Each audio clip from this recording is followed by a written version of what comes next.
Um grupo de cerca de 20 torcedores do Fluminense foram até o CT Carlos Castilho na manhã desta quarta-feira para protestar.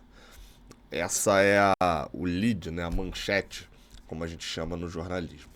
Esse vídeo aqui a gente vai falar um pouquinho sobre o que aconteceu e fazer uma análise sobre essa situação toda que tá passando o Fluminense. Você não me conhece, sou o Gabriel Amaral, né? Sou jornalista, sou tricolor. E esse daqui é o canal Raiz Tricolor. A gente abre aqui já falando aqui a notícia, né? Essa notícia saiu no GE. Globo. Na notícia do Marcelo Neves vai dizer que o protesto foi pacífico, foi feito um acordo de não filmarem lá dentro, né? A única imagem que a gente tem é essa daqui, ó, que é uma foto, né, dos torcedores. A gente tem um vídeo, na verdade, dos torcedores caminhando ali em volta dos muros do CT Carlos Castilho, mas foi feito um acordo para que não se filmasse nada lá dentro. Os torcedores foram recebidos pelo Matheus Montenegro, que é o vice-presidente do Fluminense, pelo Paulo Angione, que é o diretor executivo de futebol, e pelo diretor de planejamento esportivo, Fred. Só esses três. E na conversa, o teor da conversa foi de cobrança por conta de alguns pontos, né? Cobranças de alguns pontos, é o que está aqui dito na matéria, e a promessa de apoio à instituição. Não teve conversa ou encontro diretamente com os jogadores, nem com o elenco, nem com o Fernando Diniz, nem com nada disso, apesar do desejo, né, dos torcedores, mas a mensagem do protesto, tanto a cobrança quanto a promessa de apoio, foi transmitida posteriormente para os jogadores e para o elenco através da diretoria. Então, feito esse relato aqui do que aconteceu, a gente vai para a análise aqui, que é o objetivo do vídeo, né? Cara, assim, uma das maravilhas, das coisas que eu acho mais legal, das coisas que eu acho mais legais, assim, de trabalhar com jornalismo hoje, é o fato de você estar no ambiente onde pessoas que cobriram outro futebol, que a gente não cobriu, eu nem cheguei perto de ver, você que está me assistindo talvez tenha visto essa cobertura, né, mas que era do entrevista no vestiário, que era da fala direta com o dirigente e tal, o tempo inteiro, as histórias que essas pessoas contam e o conhecimento que essas pessoas passam. E por que eu tô falando isso? Porque é um consenso no meio do futebol, e todo mundo sabe disso, o próprio Mário Bittencourt sabe disso, o atual presidente do Fluminense, que não sei por que não estava lá, né, para poder fazer essa recepção ali, né, todo mundo sabe que normalmente esses protestos, não esses daí, esse de hoje, mas aqueles protestos malucos de invasão de CT, que chega torcedor, invade treino, enfim, tudo isso normalmente é com a anuência da direção do clube. E o jogador sabe disso. O jogador sabe quando torcedor invade CT, novamente, não tô falando desse de hoje não, esse foi bem pacífico, mas aqueles protestos que não são pacíficos, com gente invadindo CT, botando o dedo na cara, igual aconteceu agora no Vasco, agora também, dedo na cara de torcedor, de jogador, humilhando, tudo aquilo, normalmente, nem sempre, mas normalmente, tem a permissão do dirigente, que, né, deixa cobrar para ver se a cobrança vinda direto do torcedor acorda o cara. E o jogador sabe disso. Por isso até que eu não entro na onda de julgar se esses protestos se eles estão certos ou errados e se eles dão certo ou errado. São duas coisas diferentes. Uma coisa pode dar muito resultado e ser errada, né? Tipo, imagina, você vai ameaçar um jogador e falar, ó, se você não for, eu vou matar tua filha. Isso pode fazer esse jogador jogar mais, mas isso é errado, né? Os torcedores não fazem isso, mas são duas coisas diferentes. Eu não entro nessa de falar se está certo ou errado fazer e se isso resulta em alguma coisa ou não. Não é esse aí o ponto do vídeo. O ponto do vídeo aqui é que existem lados negativos e positivos. Pegando esse especificamente do Fluminense, tá? O lado negativo, se é um protesto filmado, de humilhação e de confusão e etc., isso poderia gerar em jogadores quererem sair do Fluminense, jogadores não quererem vir para o Fluminense, né, outros jogadores por conta de ambiente, etc., e jogadores perderem a confiança na diretoria também, criar um racha ali entre esses dois. Novamente, não foi esse, né, esses pontos negativos não se encaixam muito no protesto que foi feito hoje no Fluminense. Qual que poderia ser o ponto positivo, né, de um protesto, de uma cobrança diretamente? O efeito prático é os jogadores que estão com uma disposição no 50%, jogadores que de repente estão mais relapsos ali, né? Tipo, não entendem muito bem o tamanho do time que estão, o desespero do torcedor, estão só ali recebendo salário, jogando bola e pronto, não sei o que. Esses jogadores serem acordados, entenderem ali a relação de que eles não estão simplesmente saindo para trabalhar e voltando para casa, eles estão representando milhões de pessoas. Só que aí, esse protesto de hoje do Fluminense também, sem encontro com jogadores, não produz esse efeito positivo. A direção do Fluminense, ela não me parece se pautar com o elenco com uma cobrança direta. Não é esse o perfil do Mário Bittencourt, e aí eu digo com a nossa visão de fora e também com a apuração, quando a gente vai ver, não é um... O que eu falo cobrança direta? É o esporro dentro do vestiário, é o botar dedo na cara, é dar aquele esporro que a gente sabe que não resolve tudo, mas que às vezes funciona, né? A direção não é pautada por isso. Quem mais tem o perfil disso seria Fred, que era esse cara quando jogador. Tem vídeo do Fred, até apareceu pra mim essa semana, um vídeo do Fred, ele pré-saída, né? Fred literalmente fritado dentro do Fluminense em 2016. E um vídeo dele dando entrevista falando que o Levir tinha dado um esporro, afastado ele, sabe? Um pouco antes da saída, porque ele estava humilhando um companheiro de clube dele.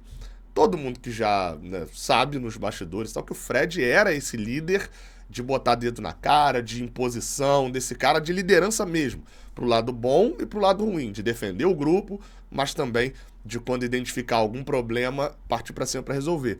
Mas o Fred dirigente não tem tido esse perfil. Fred dirigente, até às vezes que ele brincou assim, a gente às vezes ele nos bastidores e tal, ele tem falado inclusive muito que tá aprendendo com o Paulo Angione, que o ritmo dele agora é o do Paulo Angione. Ou seja, é muito mais de, né, em todos os cenários, de não aparecer tanto, etc., mas internamente também de partir um pouco mais para um perfil no caminho da conversa, da fala um pouco mais dura e tal, mas sem esse caminho da cobrança direta ali com os jogadores.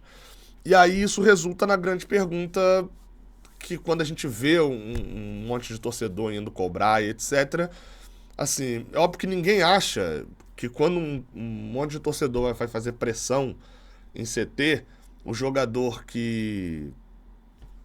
Pô, a qualidade de passe do Lima vai melhorar. Porque ele foi cobrado e aí ele vai melhorar essa qualidade de passe dele. A cobrança, na maioria das vezes, não é por questão técnica. Não é só porque o jogador está jogando mal e a partir de agora ele vai jogar bem. Não é assim, acho que ninguém acha que é assim que funciona. Normalmente essa cobrança, como eu até falei do efeito positivo, né, que poderia surgir, é por questão de empenho. E aí eu faço uma pergunta pra vocês. O elenco do Fluminense tá de sacanagem?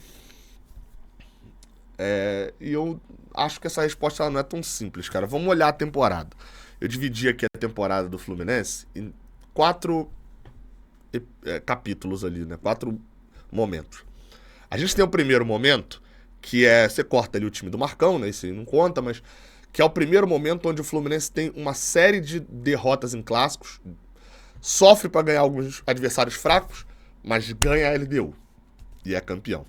E aí, assim, a gente olha todo o contato que a gente teve com os jogadores, tudo que a gente viu os jogadores postando em rede social, em entrevistas, etc., a gente vê que tinha um nítido salto alto do Fluminense no início de 2024, 2 jogadores. Não tô falando de todos, mas sim 2 jogadores. As posturas e entrevistas do Fernando Diniz, como treinador, do André, por exemplo, quando foi perguntado sobre o Fluminense estar mal em clássicos e ele falando que antes de fazer pergunta desse tipo tinha que falar que o Fluminense ganhou a Libertadores e a Recopa, ou seja, um nítido salto alto, ó, pra me criticar primeiro tem que elogiar aqui o que a gente ganhou.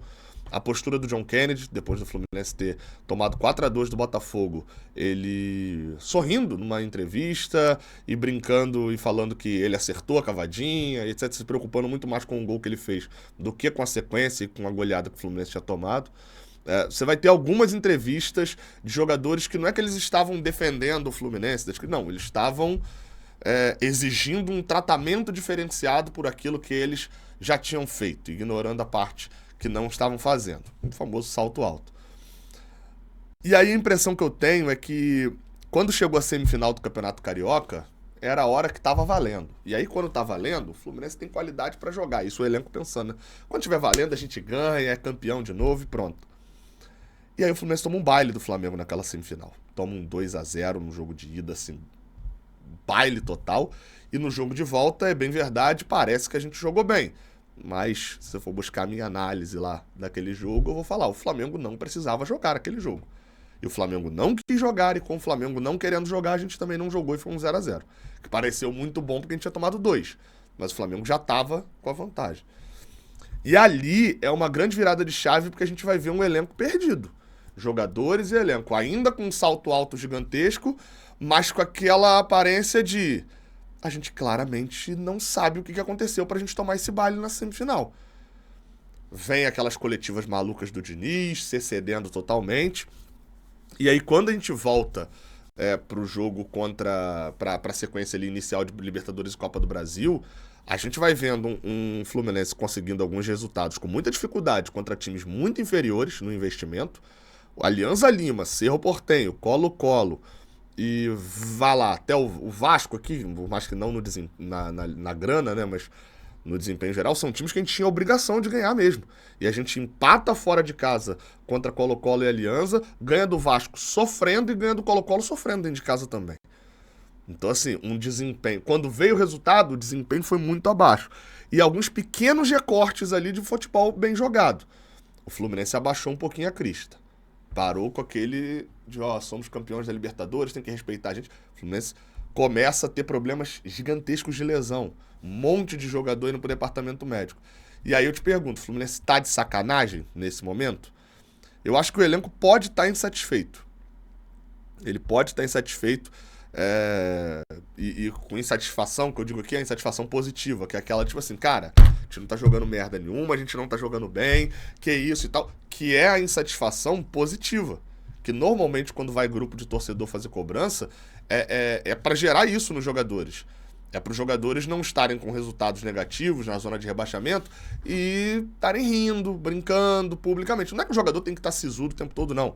Mas vocês estão entendendo o que eu estou falando. É do jogador mostrar a insatisfação com o desempenho do trabalho que ele vem realizando. E eu até sou bem contra quando falam bem assim, jogador é um trabalho como qualquer outro. Ok, o jogador tem alguns direitos que ele tem mesmo.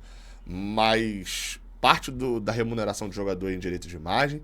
O jogador não recebe pela quantidade de horas que ele trabalha. Ele recebe muito mais do que a média do Brasil dentro da quantidade de horas que ele trabalha, porque ele vende a imagem dele. Parte do trabalho dele é a exposição. Então, assim, se você quer... ele tem o bônus de ser adorado por muitas pessoas, por 5, 6 milhões de torcedores do Fluminense, e vai ter o ônus também de quando ele desempenhar mal o trabalho dele, ele ter cobrança. O Silvio, contador, que trabalha aí em São José do Rio Preto, ele não sai na rua depois que ele faz aquele imposto de renda espetacular e tem 30 mil pessoas aplaudindo ele, falando, caraca, Silvio, mandou bem pra cacete, aquele cálculo foi sensacional. Que restituição você vai conseguir? Ó, sensacional, não sei o que, tá aqui, teu salário agora é 10 vezes mais do que de outro normal. Não, o Silvio não tem essa parte boa. Por isso que ninguém 40 pessoas, invade o escritório do Silvio e chega lá e fala, Silvio, que merda de rescisão é essa que você tá fazendo aqui todo errado como contador? Tem o lado bom e o lado ruim. Então o jogador de futebol tem que aprender a lidar com isso, com os limites, obviamente. Né? Sobre protesto, é essa a minha visão. O jogador de futebol, ele tem que saber ouvir protesto de torcida. Agora, volta a pergunta. O elenco do Fluminense está de sacanagem? Eu acho que eles mesmos que precisam responder. Eu confesso que esse elenco do Fluminense não é homogêneo, ele não é um bolo só, não. E eu acho que ele tá meio perdido. A minha resposta é essa aqui pra fechar o vídeo. Acho que o elenco do Fluminense tá perdido. O Diniz tá perdido, tá sem direção. Acho que o termo é esse. E por que eu tô falando isso? Novamente, a gente só tem como ver entrevista, atitudes de entrevista e no campo. A gente não tem acesso ao treino, ao dia a dia. No campo, o time do Fluminense é um time que sente gol, um time psicologicamente fragilizadíssimo, pô. Todo jogo o Fluminense toma um gol, é certeza de que ele não vai jogar bem nos próximos minutos. Certeza. E na maioria das vezes toma outro gol na sequência. É um time com um psicológico totalmente ferrado. E é um time que eu falei que tá perdido, porque ao mesmo tempo que a gente vê um jogo contra o Bahia, que o Fluminense perde por 2-1 e ninguém dá entrevista, passa todo mundo quieto, se esconde, se omite. A gente vê um jogo contra o São Paulo, por exemplo, contra o Corinthians, por exemplo, onde só o Fábio e o Renato Augusto pararam para poder falar. O Renato muito mais por conta do Corinthians, né? A gente vê um jogo contra o São Paulo onde parou 4-5 para poder falar após o jogo. Botando a cara, mesmo para fazer aquelas respostas padrão, mas botando a cara para responder. Então, assim, tem parte do elenco do Fluminense, ou um todo ali, que não tem muito não tá tendo muito ali aquela homogeneidade. Não tá tendo aquela visão de vamos fechar aqui e tal. Tá meio perdido. E aí é onde eu acho que entra o Fernando Diniz e a direção do Fluminense. A cobrança, ela tem que servir, e é onde eu vejo o principal problema da direção levar essa cobrança pro grupo, porque essa cobrança vai chegar de uma maneira totalmente diferente, e usar essa cobrança para se unir. A gente não tá vendo nesse elenco nem a possibilidade de criar o famoso nós contra eles. Nem essa força eles estão tendo igual eles tiveram no ano passado, que todo mundo tava contra o Fluminense. Todo mundo. Nossa, olha só, eles querem e tal. E o Diniz tentou fazer isso esse ano e ninguém embarcou nessa. Vocês aí, os blogueiros, querem jogar a torcida contra a gente, e aí a torcida olhando e falando, não, quem tá jogando são vocês. Aliás, quem não tá jogando, né? E tá perdendo direto, perdendo o clássico, tomando na cabeça, são vocês. E aí o Diniz, opa, peraí, mudou o discurso. Não, veja bem, a gente tá jogando mal mesmo e tal. Nem o discurso de nós contra eles estão conseguindo criar esse ano. E me preocupa muito, cara, porque é nesse momento, em maio, em junho, que a gente vai definir o nosso caminho no Campeonato Brasileiro, cara. Pra fechar esse vídeo, só pra demonstrar a importância do Brasileirão, agora tem mais 2 jogos de Libertadores, né? Quinta contra o Cerro, amanhã, daqui a 2 semanas contra o Alianza, e o jogo contra o Sampaio Corrêa na semana que vem pela Copa do Brasil. Tirando esses 3 jogos, até agosto, a gente só joga Brasileirão.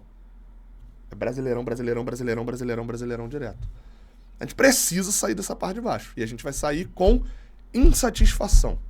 Não se contentar com o futebol, com o desempenho físico, como eu já falei das lesões, o desempenho psicológico, o time está totalmente desnorteado, e principalmente técnico e tático.